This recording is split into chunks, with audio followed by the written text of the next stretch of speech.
Welcome to the Having It All podcast, the show about what it takes to live an abundant, loving life.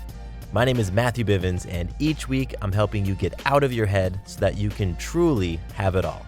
Let's do it. What's going on, everybody? Welcome to another episode of the Having It All podcast. My name is Matthew Bivens, and I am incredibly inspired today. Very happy to have you here with me on this episode, and I would love to talk to you all about mindfulness.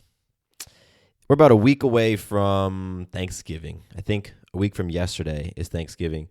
And really, I think after Halloween, the craziness of the holiday season kicks off. And for most of us, our engines go from already being in overdrive to like hyperdrive. You know, we turn up the notch on everything. We start going 110 miles an hour. And really for the next 3 months, life just picks up some steam. And so I think with all of that stuff that just naturally happens, it is a perfect time to start talking about mindfulness and really bringing some attention to a series of practices that are all designed to help bring us into the present moment, to help us really become more peaceful. That's what mindfulness has done for me. And so in case you aren't familiar with what the word mindfulness means and how it's different from meditation, mindfulness is about bringing your attention to the present moment. And meditation is one way that you can practice mindfulness. But there are a bunch of other ways as well that you can practice mindfulness. And that's what I'm going to get into on this episode. By the time you stop the episode, press stop, you're going to have a handful of new ways in which you can practice mindfulness, practice being present and bringing attention into the present moment, which is so important. So for me personally, I've had a challenging time developing a meditation practice. And for a long time, I really thought that meditating was truly the only way to practice being mindful. Sitting down, eyes closed, legs in the folded position, hands on my knees, just peaceful. And for whatever reason, I don't know, it's just been hard for me to create a habit around doing that. And I have this belief that, I guess I've seen this out with some of those big ballers, some of those high achievers that I see around on TV and things. People like Tony Robbins, simple one. Folks like Russell Simmons. Russell Simmons is the creator of Def Jam Records and the Fat Farm clothes, and Rev Run from Run DMC. For whatever reason, I have these concepts in my mind of guys like that who start their day off with like hour-long meditation. I remember seeing Russell Simmons on something. I don't know what it was, but he has like a meditation room, like a Zen room in probably all of his many homes that he owns. But it had this dedicated room, pillows on the floor, soft lighting. You probably just like clap and then the Zen music kicks in. But I just had this image of those guys starting out their days with like a 90-minute meditation. And so I equated that with being a successful entrepreneur. And so this comes full circle because having that belief that in order to be successful, you need to have this really, you need to be like a fanatic about meditation and mindfulness. And then here I am very much struggling to create this habit of meditation. That for me was pretty frustrating. And, I've tried many different, at many different times to get that meditation habit going. But you know what? For me, that just doesn't always work. Now, I meditate, I remember to meditate a handful of times every week.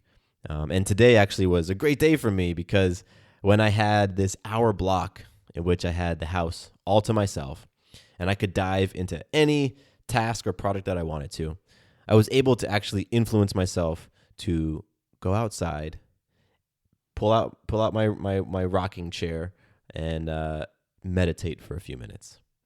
And it felt awesome. It really did. But it also felt like I hadn't done that in a long time. so that practice for me of meditating happens less and less. But like I said a few minutes ago, there are other ways of practicing mindfulness. And what I've found is that throughout the day, I'm presented with many opportunities, many scenarios, which happen every day for me, and probably the same for most of you as well, where I have an opportunity to practice being mindful and practice pulling my attention into the present. So here right now, I'm going to list out 4 different activities in which you can practice being mindful. I'm pretty sure that everyone does at least 2 of these things, if not 3. And if you have dogs like me, then you do 4 of them. And so you have an opportunity now to practice mindfulness more times throughout the day. So the first thing is while doing dishes. You have this beautiful opportunity every day for 5, 10, 15 minutes, depending on, how messy or how crazy you got in the kitchen. Because I know for me, I'm going to have 15 minutes of dishes tonight because Sarah is cooking some vegan sloppy joes right now. So I'm excited. But while doing the dishes, we have a great opportunity to just be present. And so what does that look like? For me, I'm a multitasking person. So for me, to be present while doing dishes means I need to turn off ESPN from the TV. I need to take my phone and probably shut it down. Otherwise, I'm going to be very tempted to listen to some sort of podcast. I got to take the needle off of the record because I got a record player in the room right next to my kitchen, and that frequently happens where there's music going on. So just to tune out all of those other stimuli and simply focus on the task at hand. Focus on rinsing the dish, getting the soap, putting it on the sponge, wiping down the dish, making sure that it's completely clean, rinsing it, drying it off. All of that stuff sounds, honestly, as I'm describing it, it sounds kind of boring, but it's an opportunity for you to practice being present. And being present means focusing and just thinking about what you're doing right in that moment. Not what you're going to do as soon as you finish the dishes, not what you have to do, because that's normally what happens. We think of what we have to do next, the next sequence of chores, the next sequence of to-dos.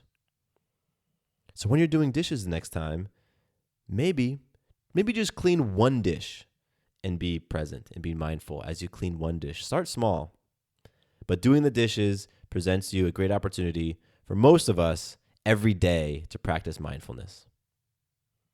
Another area you can practice mindfulness in your everyday life is while folding laundry. For Sarah and I feel like we fold laundry all the time. I think it's like every day we have laundry going on, and we have these 2 white laundry baskets that to me feel like they're always full of clothes that need to be folded. And most of the times when I'm folding laundry, I have the TV on. I go in the den and I spread the laundry out on the floor, and the baby's running around and the dogs might be in there and the TV is on, and there's all of these things happening that are really forcing me to multitask. I have 10% of my attention on the TV, and I have 30% of my attention on the baby, and I have 40% of my attention on what's happening right in front of me with the laundry. And I'm always trying to do it super fast. I'm always trying to just get through the load, get through everything, zoom, zoom, zoom, zoom, zoom. But laundry presents this beautiful opportunity to sit there and appreciate. For one, I can appreciate the fact that we have this abundance of clothes, that I have these super stylish threads to put together into these great outfits that keep me feeling warm, that help me feel great about myself and how I look.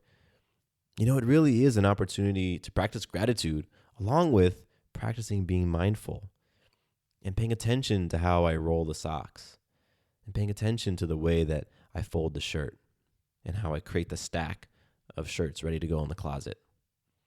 Laundry is just an awesome, awesome opportunity for us to pull ourselves into the present, remove some of those outside distractions, and just focus on what we're doing. Another one for me, which happens every night, this is the one for the pet owners out there, or the dog owners specifically, is taking the dogs for a walk.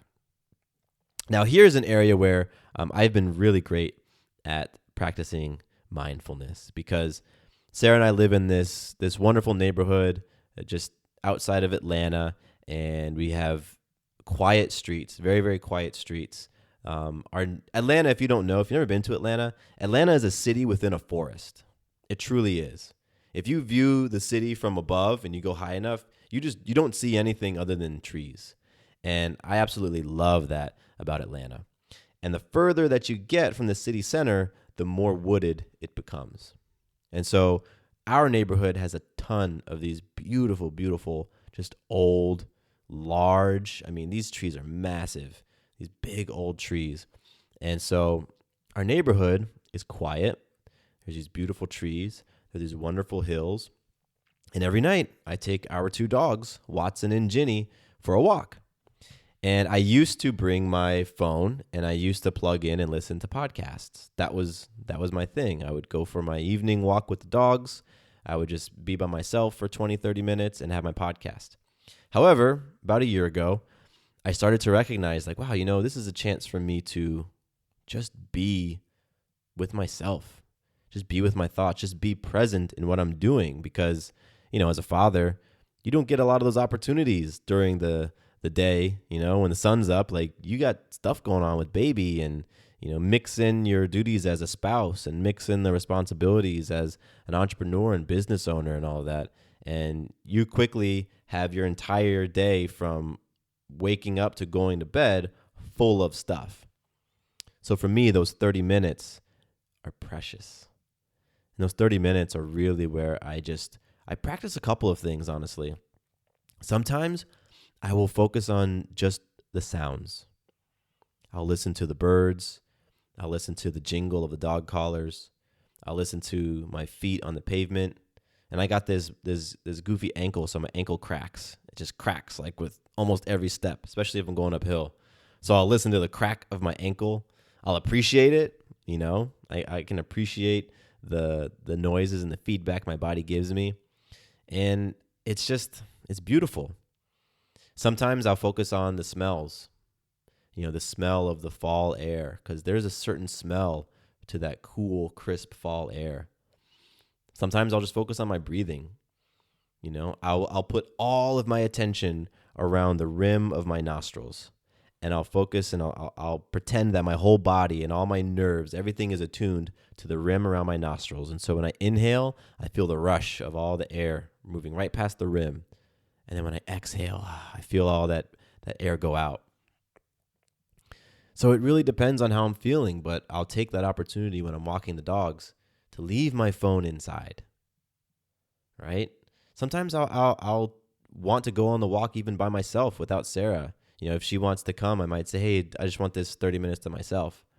Whatever it is, because I know that when I am able to get my mindfulness practice in, I become better. I become, when I make that deposit in my own tank, when I make that deposit in my emotional tank, my energy and my vibration rises. And that means I can be a better husband, I can be a better father, I can be better in all the different roles when I make those deposits. So walking the dogs, that to me is an opportunity, and that's the third one. The final activity where you have just phenomenal opportunity to practice mindfulness is driving. When you're driving in the car, and for most of us, driving without any stimulation is the last thing we want to do. For a lot of us, it feels awkward.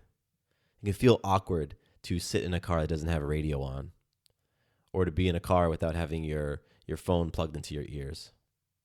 Or hopefully you don't do this, but I know some people do. Driving while texting, driving while looking at the phone. So those times you're in your car, it's just great opportunity to just focus on what you're doing. Focus on the road, focus on the sights, focus on the other cars, just taking that time. Because, I live outside of the city. So if I have appointments and meetings, today, for example, I went into the city for a couple of meetings. That was almost a 30-minute drive to get in. 30 minutes in, 30 minutes back. That's an hour of time where I can practice mindfulness. I can practice being present. And you know what's cool about that, about practicing mindfulness while you're in the car? Not only do you benefit, but everyone around you benefits, because you're probably going to be a better driver. You're probably going to be a safer driver, a more aware driver, if you aren't distracted by talking on the phone, listening to music, singing your favorite song belting it out as loud as you can, listening to a podcast. So if you're listening to me right now while you're in the car, I highly recommend you stop. Stop, turn me off. And for the rest of your drive, just be. Practice that mindfulness. Take advantage of the fact that you have this time, because it's beautiful time. You know, I remember when I moved from Gainesville, Florida to Atlanta, Georgia, and I learned what traffic was all about. If you've ever been to Atlanta, you know Atlanta's got some serious traffic. And when I was in Gainesville, a 20-minute commute was unheard of. 20 minutes would get me from one side of the town all the way to the other, and that's probably bumper to bumper. In Atlanta, you cannot get anywhere in less than 20 minutes. You can't even get to my mailbox in less than 20 minutes. So when I came here, I was like, oh my gosh, this is intense. But for folks like me who, when they go out and they commute, it's 30 plus minutes in each direction. That's an awesome opportunity for you to practice stuff like this. And I know you might be taking advantage of that commute with audiobooks and, sharpening your saw in all these different ways. But, maybe once a week, just practice being present while driving. Turn everything off. Just focus on what you're doing. And see if you don't enjoy it. See if you don't arrive at your destination feeling a little bit more refreshed and energized. See if you can't feel the impact of making that deposit into your tank, being intentional about it. So again, if you're listening to me right now in the car, I invite you to turn it off. Turn off the show. The episode's not going anywhere. It's still going to be in your phone when you arrive. You can listen to it while doing other stuff. But take advantage of it. That's all I'm saying.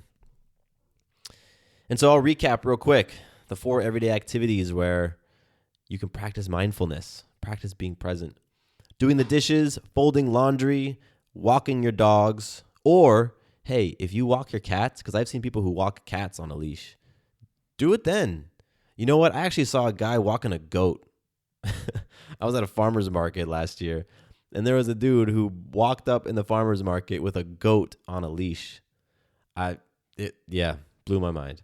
So if you walking goats or pigs or cats, you can practice it then. And then the 4th activity is while driving. Take advantage of what you have every single day in those opportunities to just practice being present. There's so many benefits to creating a mindfulness practice. Even just doing it once, you'll see the immediate impact of you being able to calm things down, quiet down the rush in your mind. I don't know. Google search benefits of mindfulness. There's millions of articles on that stuff. And all I wanted to do today was just present to you 4 opportunities that you may not have been thinking of to practice being mindful each day. So if you have any comments, feedback, questions about this episode or any other episodes, or if you want to pose a scenario that you'd like my feedback on, whatever, I'd love to hear from you. You can email me on my direct email address, mattcbivens@gmail.com. Hope you all have a beautiful weekend. We've got 2 more episodes coming your way to round out this week of podcasting. It's been a lot of fun, 5 days in a row. I'm digging it. So with that, my name is Matthew Bivens, and here is to you having it all.